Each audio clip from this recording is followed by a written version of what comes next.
Identity Theft Overview.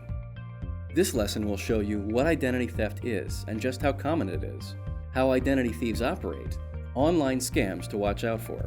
Identity theft continues to be the fastest growing crime in America. It's annually one of the top consumer complaints, and you, as a college student, are one of the most targeted populations by thieves. It's been known to cost the victim both time and money, as on average, 60 hours and $1,800 are spent to resolve each crime. Okay, now that we understand the seriousness of the crime, let's get down to the business of beating it, because it's not going away, but it can be prevented. Let's start with a definition.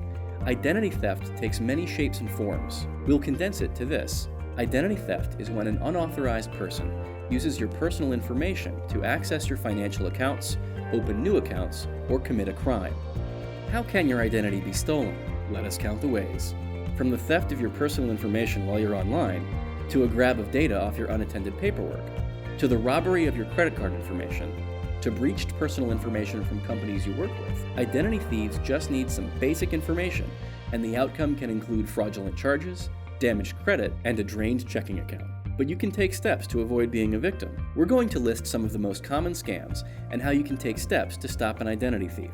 You'll want to watch out for phishing, farming, vishing, and smishing. These are the strangely named and commonly used tools for identity thieves. Phishing is an attempt to steal your personal information through email by pretending to be a trustworthy source. For example, say an identity thief sends you an email pretending to be your bank. Your bank's logo is on the email and it looks legitimate. The thief asks you to respond with personal information. The best way to avoid being caught in this scam is to never share personal information via email. Farming is another type of scam, where a hacker installs malicious code on a personal computer or server.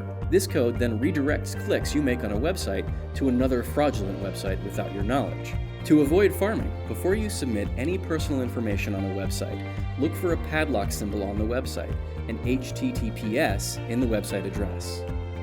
Phishing attempts to get you to provide personal information over the phone. The thief again pretends to be a legitimate business in need of your personal information to solve a problem for you. You might receive a voicemail asking for your immediate attention. The number provided leads to an automated service asking you to enter personal information. Before you ever give personal information over the phone, make sure you know this is a trusted source. Smishing uses cell phone text messages to get you to provide personal information. Often, the text will contain a URL or phone number. And again, just like phishing, the smishing message usually asks for your immediate attention. If something is vitally important, it's unlikely to be sent via text message. Do not respond to smishing messages. Although these types of identity theft are frequently discussed, the most common way your identity can be stolen is through theft. When we say theft, we mean the old-fashioned type of physically stealing something that's yours from right under your nose. This type of theft includes stealing your mail or going through your recycling or trash to look for statements or documents with personal information. It can also mean stealing your wallet or purse, and sometimes you might not even know your info has been stolen. Take, for example, skimming. Skimming occurs when a device records your credit card information and sends it to the thief to make unauthorized purchases. It can happen at an ATM or a retail store, anytime someone gets a moment alone with your credit card. Help prevent physical theft by shredding any documents with personal information when they're no longer needed, and locking away personal documents. If you're in a dorm or share housing with people, consider bringing these personal documents home where they're safer. And frequently check your credit and debit card accounts for fraudulent charges.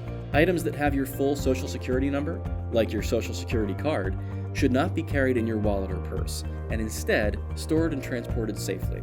It may seem like identity theft is everywhere, but if you protect yourself online, on your mobile device, at your mailbox, and always be on guard for theft, you'll start fighting the battle against identity theft.